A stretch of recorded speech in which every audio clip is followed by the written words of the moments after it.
Next on our agenda is our very own Vice President, Eric Lipsetts, who is an attorney, and he's going to update us on the Trump indictment and what it includes. Please welcome Eric to this stage.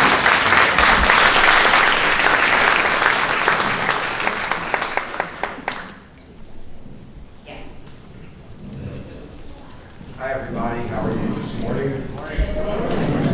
When I was first thought about doing the Trump indictment, that was on Tuesday.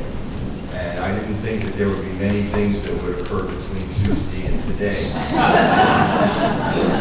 And then Thursday happened in Tennessee, and the fact that we saw that one of our Supreme Court justices had been taking bribes up to the amount of $500,000 a pop.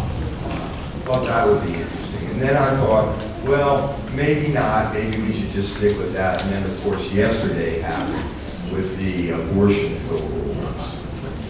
So what I'm going to do, if I can, is briefly talk largely about what the Trump indictment means. And most importantly, when you hear people talk about it, really what's kind of like background noise. And then I'll give you just a few pieces of information that might be helpful for you in understanding what some of the other matters that also occurred this past week. Some of the things that you see, certainly some of the things that you see in Fox, if you can tolerate watching it, are just not true and are not real issues.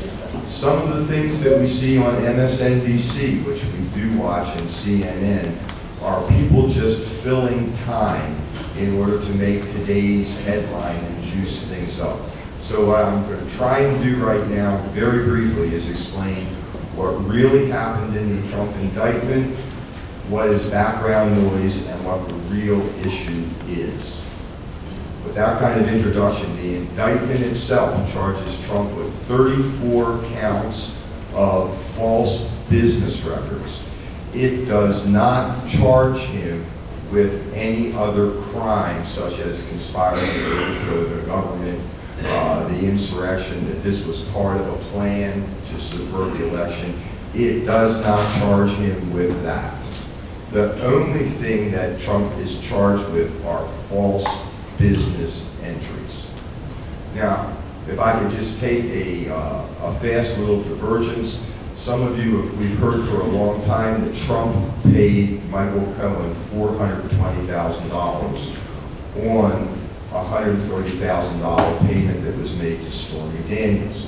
And by the way, that is the only campaign violation that's at issue in the Trump indictment. There's talk about payments to a Karen McDougal. That's not charged because that money didn't come from the Trump campaign. That money came from the National Enquirer. There's talk about a $30,000 payment to a doorman to hush up a story about how Trump had fathered a child out of wedlock. That's not been charged either.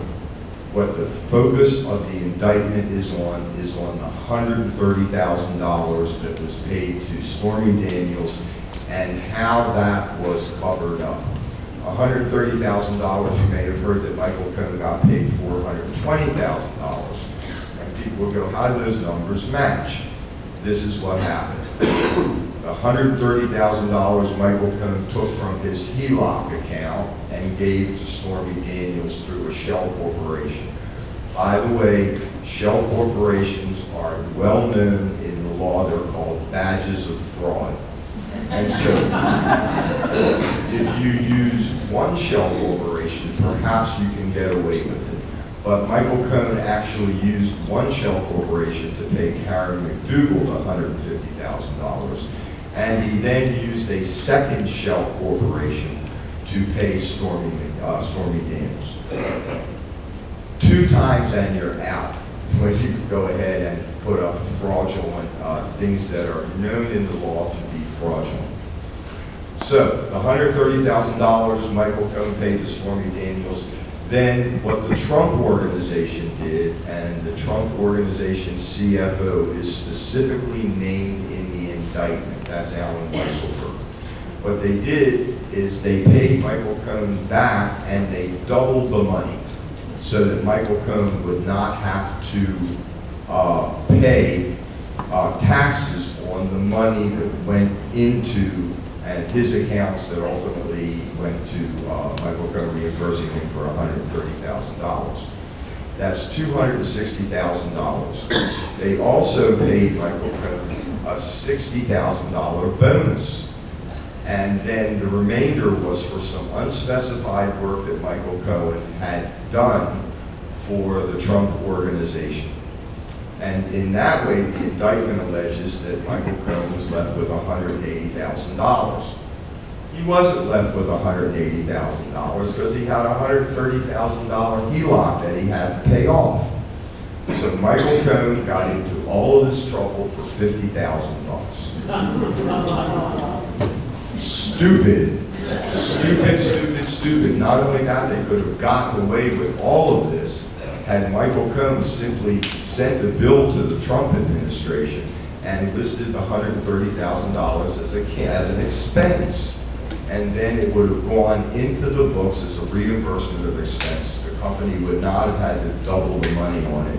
But the whole thing, by doubling the money, these are all badges of fraud. All lawyers know. And this is really about the stupidest way that you could have done it. I'm going to use the word stupid one other more time in this meeting. Now, regarding what, in my view, you do not have to pay great attention to. The number one thing is people on the right will scream, oh, the statute of limitations bars this particular claim. It doesn't.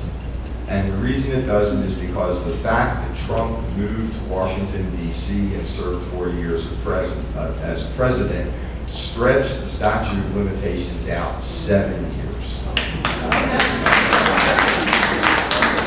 The offense occurred in 2017. That means the statute of limitations expires in 2024. So the indictment is timely.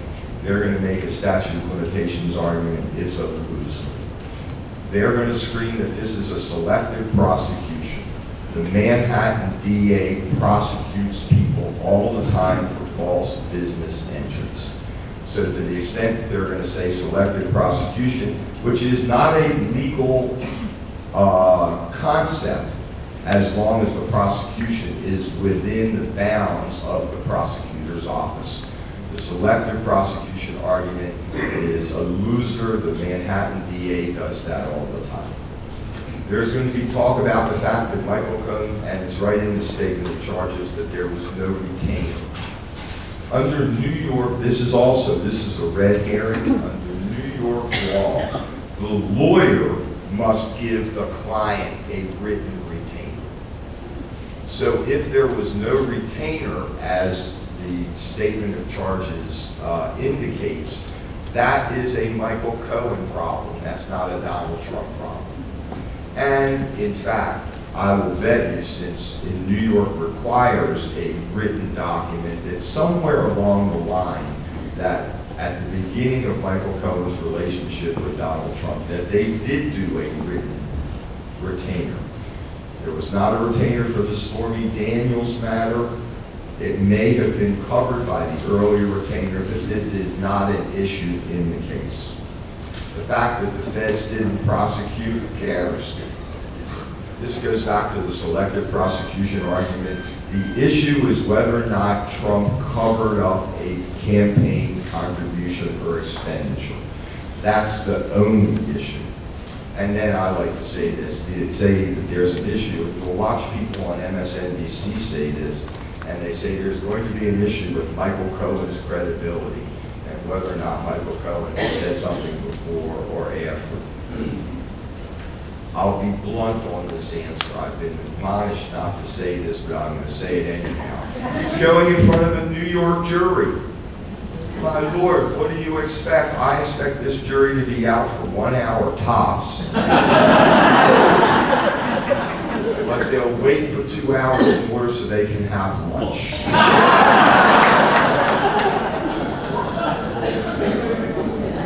What is the real issue that I think you ought to be looking at? It's this issue of whether or not these false business entries And instead of claiming that this was a reimbursement to Michael Cohen for an expenditure that he had in the course of his reputation, they did it something different. They said, oh, this is for legal services rendered, and we're not going to pay you, we're not going to pay you up front and just give you the money. We're going to spread it out over a year, a $35,000 retainer check.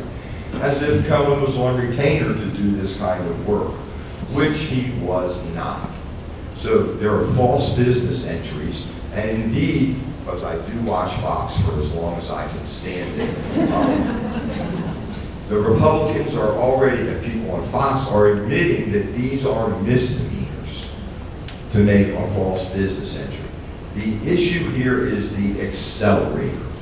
And the accelerator that takes a misdemeanor into a felony is if you use the false business entry to cover up another crime.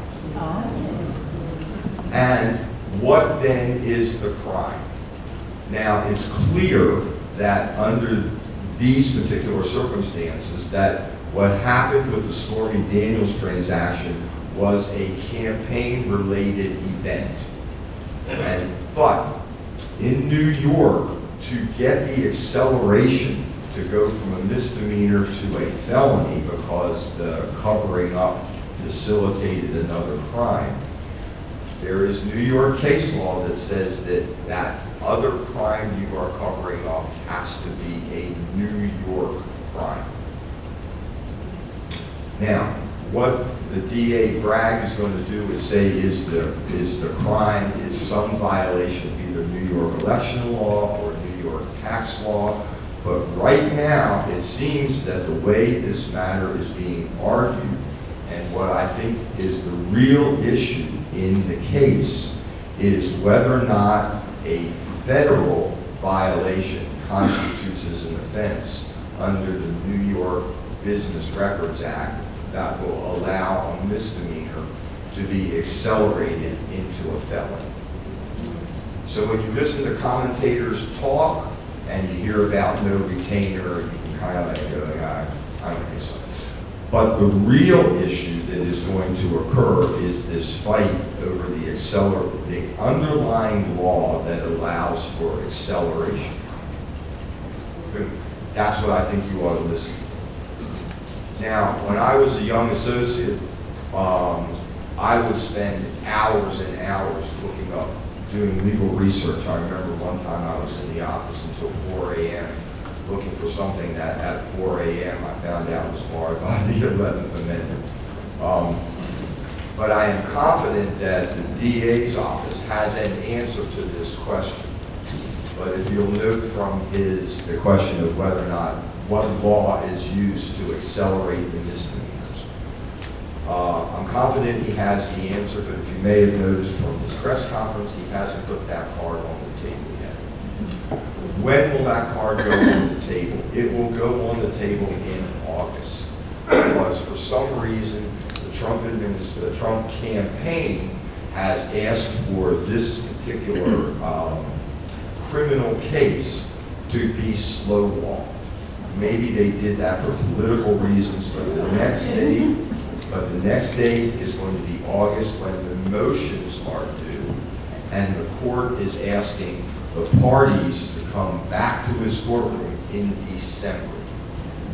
So this indictment is going to lay over Trump's head unless something else happens, and things happen every day.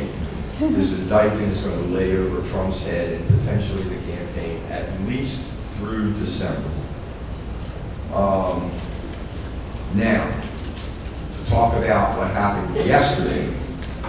Yesterday was absolutely startling. Yesterday was absolutely startling in the Miss Christensen abortion pill ruling.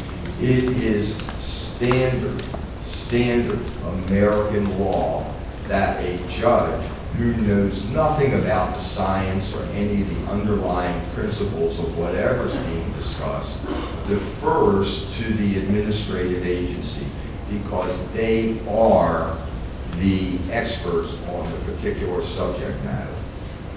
That's standard. The only way a judge overturns an administrative agency's decision is if it's plainly wrong, arbitrary and capricious, or there's no rational basis for what the agency has done.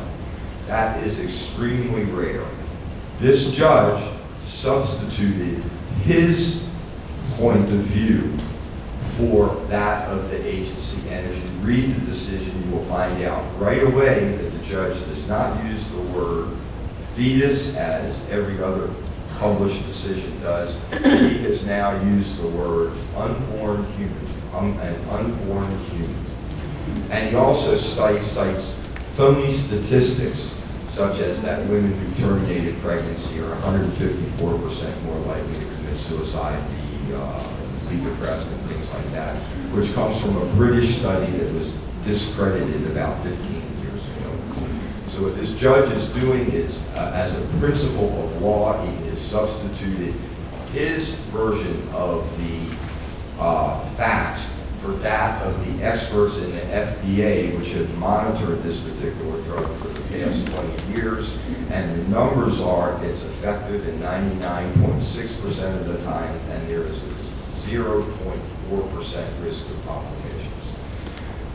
That, at the same time, that judge in Texas made that decision. A judge in Washington State has made a decision that says the FDA cannot alter its approval. So we have conflicting decisions by judges at the same level, federal district court. What happens next? It goes to the appeals court, and if the appeals court split, then that's something that then goes to the Supreme Court. Cannot go from the judge's decisions, the competing judges' decisions, directly to the Supreme Court unless it's under an emergency petition, which the Republicans like to do. And this decision came down on Friday. We'll have to see what happens on Monday. Clarence Thomas. The answer to the Clarence Thomas matter is the Supreme Court does not have its own rules of ethics. Those are the rules. So when somebody says to you, it has something, but basically it is supposed to be self-policing. I'm not here to argue, I'm here to tell you what the facts are so you can make your own opinion. And in Tennessee, what happened on Thursday was extremely amusing, to the extent that it was amusing. They expelled these two Democratic lawmakers on clearly racial grounds. Barbara was saying that. But then what happens next? Well, now the constituents are unrepresented. So what happens is they go to the local political agency.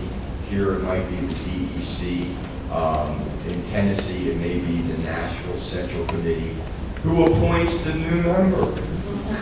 They're going to appoint the new member back, and the person will be brought back in bared on the shoulders of the people as if he was a triumphant Roman victor. Or alternatively, then they'll hold a special election to the guys who were elected already and now have been turned into martyrs. I promised you at the beginning of this was really stupid. So that's what I wanted to talk with you about today. When you look at the Trump matters, it's the accelerator. That's really the only issue here. And the only thing we can really count on is the Republicans continuing to give us issue after issue after issue. This 2024 election ought to be a layup.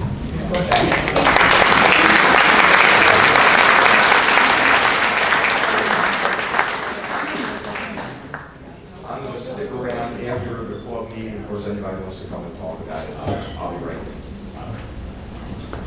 If Trump is convicted, what kind of jail time will you get?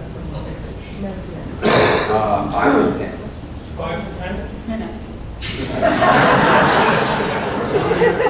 Like with many things, you just don't know the answer. Thank you.